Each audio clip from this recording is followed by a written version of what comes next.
जय हिंद दोस्तों, मेरा नाम पीयूष द्विवेदी है और आज एक बार फिर हम रशिया और यूक्रेन के कॉन्फ्लिक्ट से संबंधित एक विषय पर बात करेंगे जो कि काफ़ी महत्वपूर्ण है। ये विषय है न्यूक्लियर पावर प्लांट के संबंध में। रशिया ने हाल ही में ज़ैपोरिशिया न्यूक्लियर पावर प्लांट पर हमला किया है, उस पर शेलिंग की है, बॉम्बिंग की है, जो कि देखा जाए तो काफ़ी हद तक सही नहीं लग रहा है। आज तक किसी भी न्यूक्लियर पावर प्लांट पर किसी भी देश द्वारा इस प्रकार की शेलिंग और बॉम्बिंग नहीं की गई है। यूक्रेन के जो मिनिस्ट्री ऑफ एक्सटर्नल अफेयर है, यानी कि विदेश मंत्रालय है, उन्होंने कहा है कि यूरोप ही अब इस मामले में दखल दे करके इस बड़ी त्रासदी को होने से रोक सकता है।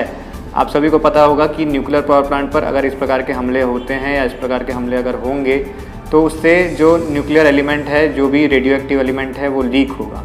ये ज़ैपोरिशिया पावर प्लांट जो है वो नाइपर नदी के किनारे है, जो कि यूक्रेन की सबसे लंबी नदी है।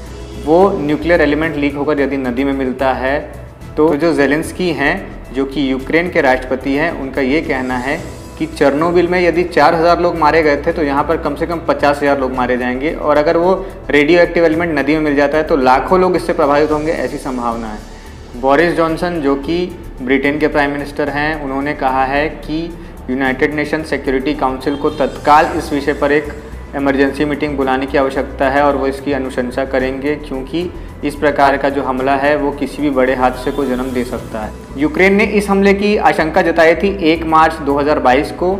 IAEA यानी कि इंटरनेशनल एटॉमिक एनर्जी एजेंसी को उन्होंने एक पत्र के माध्यम से ये कहा था कि रशियन फोर्सेस हमारे यहाँ घुस रही हैं और आपको रशिया से बात करनी चाहिए कि वो किसी भी न्यूक्लियर पावर प्लांट के 30 किलोमीटर के दायरे में अपनी सेनाओं को ना भेजें और वहाँ पर किसी भी प्रकार की बॉम्बिंग या शेलिंग ना करें। तो यूक्रेन को इस बात का अंदेशा पहले से था। हालांकि ये जो पावर प्लांट है ज़ैपोरिशिया, इस पर हमला अभी तक जो भी हमला हुआ है, जितनी भी शेलिंग हुई है, इससे अंदर के रिएक्टर को कोई भी नुकसान नहीं पहुँचा है IAEA के अनुसार। और उन्होंने वहाँ के जो ऑफिशियल्स हैं उनसे ये कहा है कि वो नेसेसरी एक्शन लें और देखें कि क्या स्थितियों में सुधार किया जा सकता है, किन चीज़ों को बचाया जा सकता है। लेकिन अगर लंबे समय तक इसी प्रकार की गतिविधि रशिया की तरफ से जारी रही या वहाँ पर बॉम्बिंग वगैरह होती है तो फिर उस पावर प्लांट को बचाना और उस एक बड़े हादसे को टालना लगभग नामुमकिन होगा। साथ ही साथ रशिया ने स्वीडन और फिनलैंड से भी गारंटी मांगी है कि वे गारंटी दें कि वे नाटो में शामिल नहीं होंगे। तो एक प्रकार से देखा जाए तो ये वॉर यूक्रेन तक रुकता हुआ दिखाई नहीं दे रहा है। फिनलैंड और स्वीडन भी अब इसमें शामिल होने की कगार पर दिखाई दे रहे हैं। रशिया ने ज़बरदस्ती बीच में फिनलैंड के एयर स्पेस को भी इस्तेमाल किया था और अपने फाइटर जेट्स वहाँ पर भेजे थे। साथ ही साथ आप ये भी देख रहे होंगे कि इस वॉर की वजह से जो ग्लोबल मार्केट है वो बुरी तरह क्रैश हो चुका है। एशिया का जो स्टॉक मार्केट है वो भी क्रैश हो चुका है, जिसकी पूर्वानुमान हम पहले ही लगा चुके थे कि मार्केट पे इसका असर आएगा। साथ ही साथ ऑयल के जो प्राइजेस हैं, जो क्रूड ऑयल है और बाकी जो कमोडिटीज़ है, वो भी महंगी होने वाली हैं।